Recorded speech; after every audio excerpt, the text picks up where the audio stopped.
श्री स्वामी समर्थ. जय जय स्वामी समर्थ. माझ्या स्वामी कृपा चॅनलमध्ये सर्वांना नमस्कार. स्वामी महाराजांच्या कृपेने तुमच्या सर्व चांगल्या इच्छा पूर्ण होत ही स्वामी महाराजांच्या चरणी प्रार्थना करते आणि आजच्या या नवीन व्हिडिओला सुरुवात करते. निर्जला एकादशी. वर्षभरात एकूण 24 एकादशी असतात आणि यापैकी निर्जला एकादशी ही एक सर्वश्रेष्ठ अशी मानली जाते.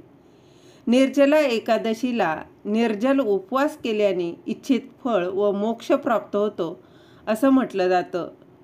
महाभारतात भीमाने का ठेवले होते हे निर्जला एकादशीचं व्रत याचीच माहिती, त्याचबरोबर निर्जला एकादशीच्या व्रताचं महत्त्व या व्हिडिओत मी तुमच्यासोबत शेअर करणार आहे. ते जाणून घेण्याआधी तुम्ही माझ्या स्वामी कृपा चॅनलला सबस्क्राईब नक्की करा आणि कमेंटमध्ये लिहा ओम नमो भगवते वासुदेवाय. ज्येष्ठ महिन्यातील शुक्ल पक्षातील एकादशी तिथीला निर्जला एकादशी साजरी केली जाते. वर्षभरात एकूण 24 एकादशी येत असतात. यापैकी निर्जला एकादशी ही सर्वश्रेष्ठ अशी मानली जाते. निर्जला एकादशीला निर्जल उपवास केल्यानं इच्छित फळ आणि त्याचबरोबर मोक्ष प्राप्त होतो. ही वर्षातील सर्वात मोठी एकादशी मानली जाते. यावेळी 6 जून 2025 वार शुक्रवार या दिवशी आहे निर्जला एकादशीचं व्रत. महाभारतातील पराक्रमी योद्धा भीम यानेही हे व्रत पाळले होते अशी आख्यायिका आहे. वास्तविक 10 हत्तींचे बळ असलेल्या भीमाला खूप भूक लागली होती. त्याला त्याची भूक अजिबात सहन होत नव्हती. भीमाला माहीत होते की उपवासाने मोक्ष मिळतो, पण असे व्रत पाळणे भीमाला शक्य नव्हते. त्यानंतर श्रीकृष्णाच्या सांगण्यावरून भीमाने एकमेव निर्जला एकादशीचं व्रत पाळलं. भूक सहन न झाल्यानं तो संध्याकाळी बेशुद्ध पडला. या एकादशीला भीमाने उपवास केला म्हणून तिला भीमसेनी एकादशी असंही म्हणतात. या दिवशी पाण्याविना उपवास केल्याने वर्षभरातील सर्व एकादशींचं पुण्य देखील प्राप्त होतं. त्याचबरोबर निर्जला एकादशीचं महत्त्व म्हणजेच निर्जला एकादशीचं व्रत केल्यानं धर्म, अर्थ, काम आणि मोक्ष हे 4ही पुरुषार्थ प्राप्त होतात.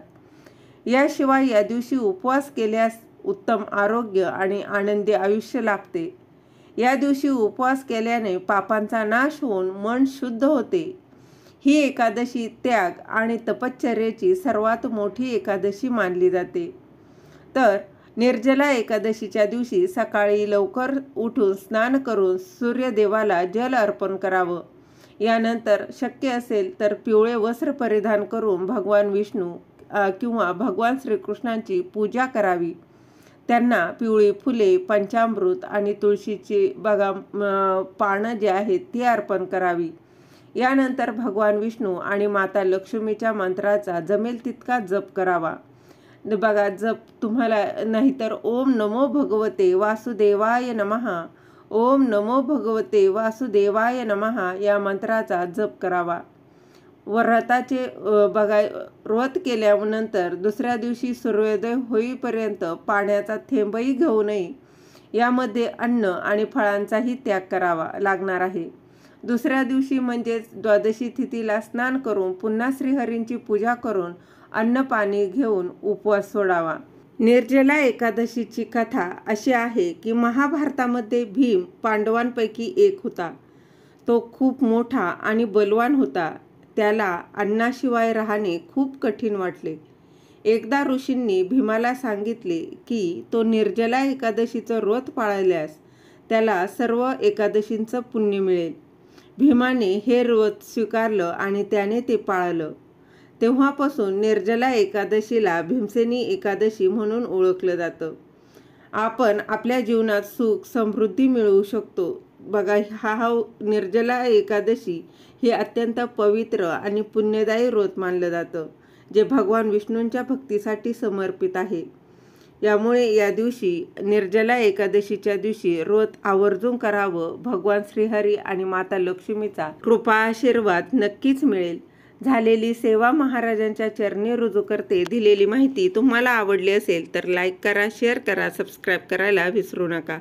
श्री स्वामी समर्थ. धन्यवाद.